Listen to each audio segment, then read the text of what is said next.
is loving, caring, sharing.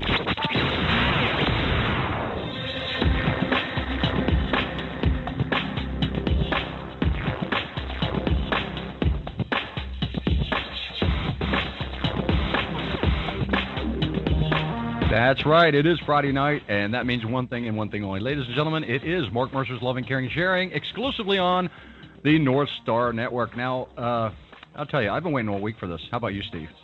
I have been waiting longer than all week. I've been waiting for weeks and weeks. You know, you got a good point there. Yeah, we want to get Lee on here for a while. Anyway, tonight, ladies and gentlemen, as advertised, yes, we do have joining us here by way of Skype, Lee Summers. Lee, how are you this evening? I'm doing wonderful. How are you, gentlemen? I'm doing good. How you doing, Steve? I'm just doing fine as frog's hair split three ways. Yeah, how you doing, Frog's hair split three ways. Now, that's an image. That's pretty fine. Yep. Yeah. So, Lee, you wrote a book, didn't you? I wrote several books, my dear. Yes, I've been busy.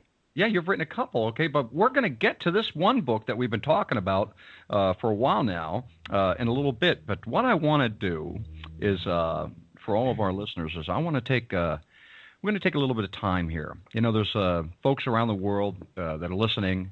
They don't know who you are. Who's Lee Summers? What's her story? And what I want to do is I want to do a little bit of a biography on you. I'm wondering if you would mind if we would go back in time to the very beginning, to where things all started for you. And we'll do that for a while, and then we'll get around to actually talking about your book a bit. I don't want to give away too many spoilers because, quite honestly, there's so much juicy stuff here that I don't want to have. I want people to keep buying your book, and I want to know why they should buy your book. As a matter of fact, why should they buy your book? Well, for starters, I am, to date, the only daughter who has written a memoir of a actual experience of a World War II combat Marine. There have been other stories penned by ghostwriters, other family members, brothers, sisters, but never a daughter. I am the one and only daughter to write down Daddy's story. Oh. And the other reason, which is, I believe, the most important reason, is my father and I decided when we first sat down to record his experience, was that the proceeds from the sale of this book would be devoted to help and assist returning combat veterans who served in the military of the United States of America, simply because my father, when he returned from active duty after not only World War II but Korea, had virtually no assistance reintegrating into society. Really? So I donate my profits to assist wounded warriors, veterans wounded and harmed physically and mentally in the line of duty while serving my great nation, my Republic of the United States. That's outstanding. That's really great. That's commendable. And it certainly is. It really is. Actually, it was just the right thing to do. Was there a particular motivation other than your father having come back to the States, and was there anything else involved in the decision-making process on that? Yes, during the Iraq and Afghanistan war, I actually took care of my father the last 11 years of his life. He lived with me, and he was bedridden the last 2. Mm-hmm. And every time we would see a news broadcast where a veteran was harmed or killed, or the news report came from overseas, my father was a very physically fit and strong man, even though he was walked with a cane or walked with a walker, or at the end was in a wheelchair and bedridden. Every time he would hear of an American soldier being killed or harmed, he would physically punch the wall. And my father had packed quite a punch. I'll bet. And I can't tell you how many times I had the sheetrock replaced in my library in his television room. Oh, wow. Because his response to every single injury was he would grit his teeth and say, "This is why my best friends died. This is why I suffered, so that no other young men would have to deal with this." Mm-hmm. And it soured his heart so much and made him so angry and bitter that he decided he would take it upon himself to help whoever did come home and was angrier at the ones who were maimed and lost limbs, because he believed the the government failed to protect them. He says, in my day, we went in as foot soldiers. He said, today, they should never get out of a plane. If there's a war to be fought, we should never put an American soldier at life because an American life is too valuable. Wow, that's fantastic. No, it's a lot of sheetrock being replaced and a lot of spackle dust. Yeah. Yeah, really, no kidding. Now, this book you wrote is entitled what? Never Anticipate the Command. Okay, and when did you write it?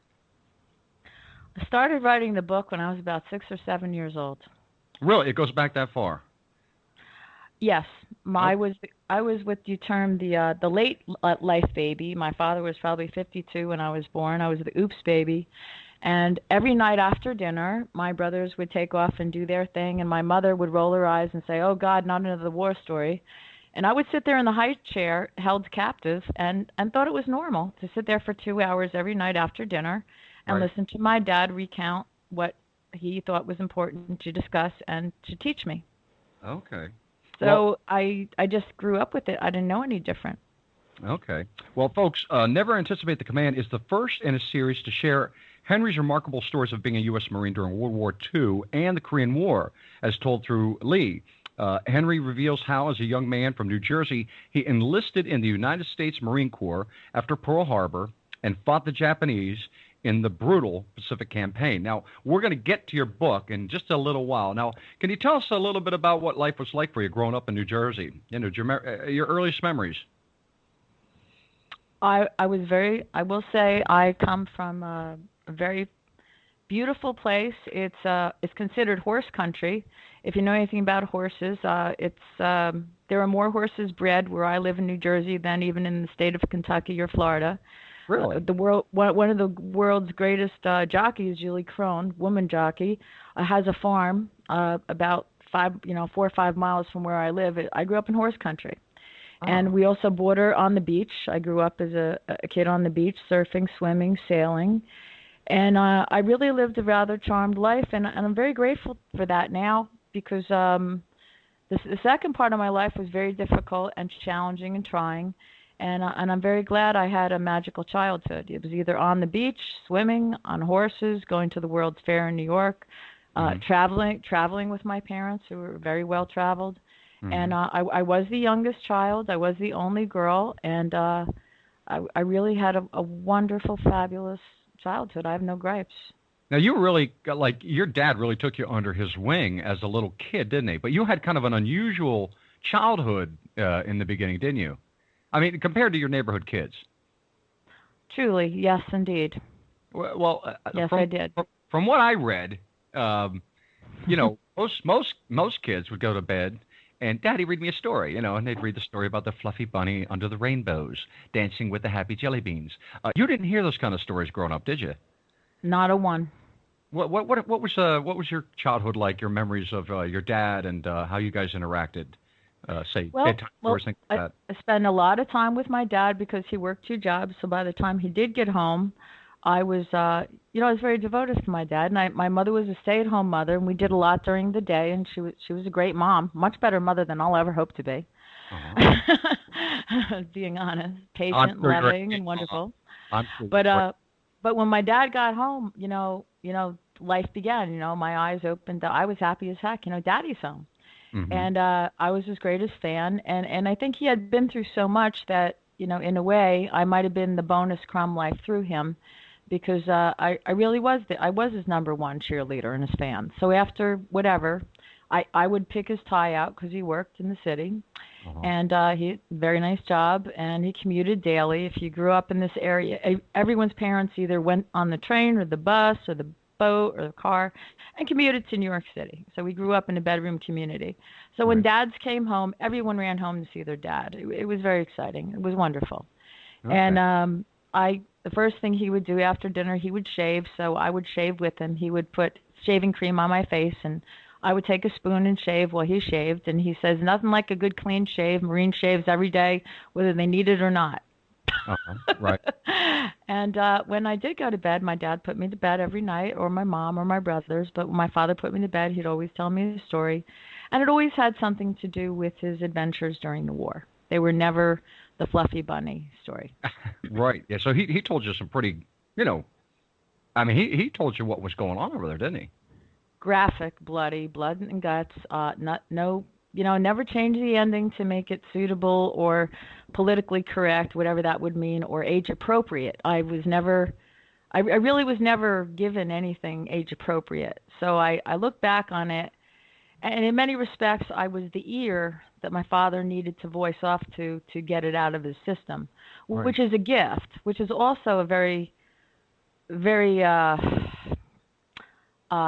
peculiar role for a 3, 4, 5-year-old child, 8, 9, 10-year-old child, because I would go to bed and go to school, and someone would say something, and I'd open my mouth, and I was always being sent to the principal's office for.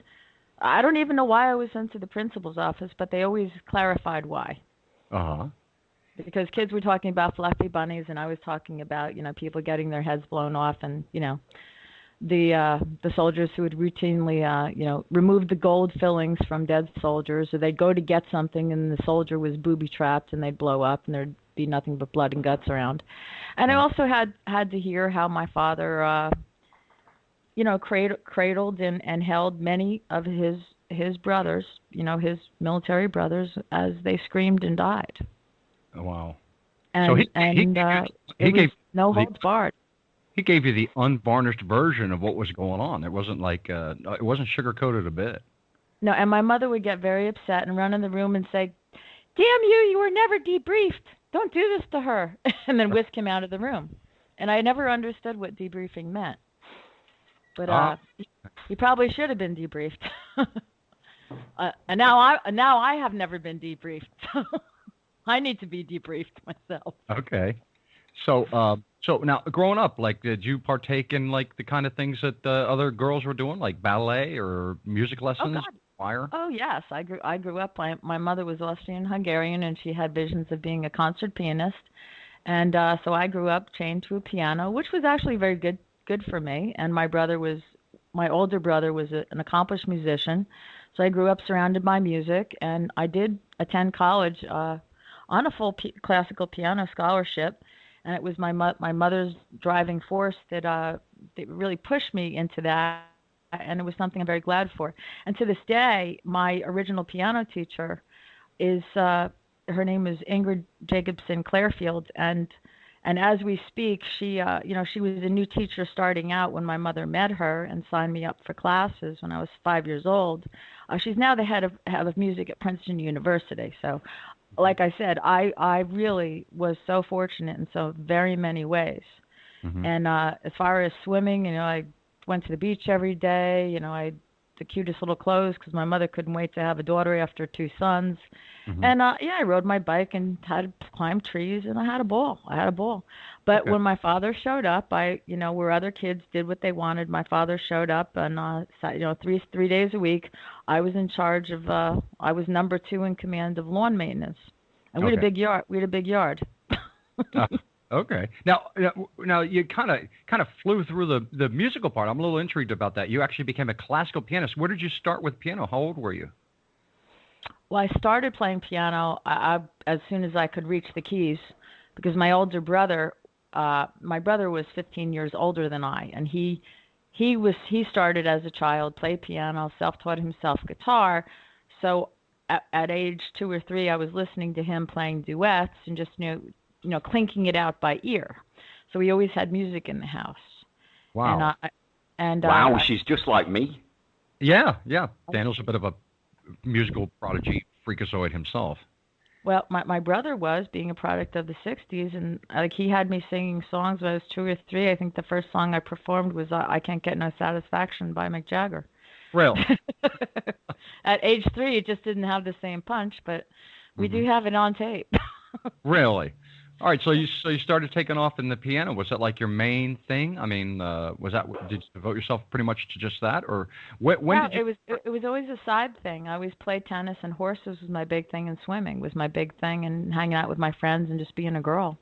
Okay. All right. Yeah, and it just kind of was something I did on the side, but you were also a swimmer, weren't you?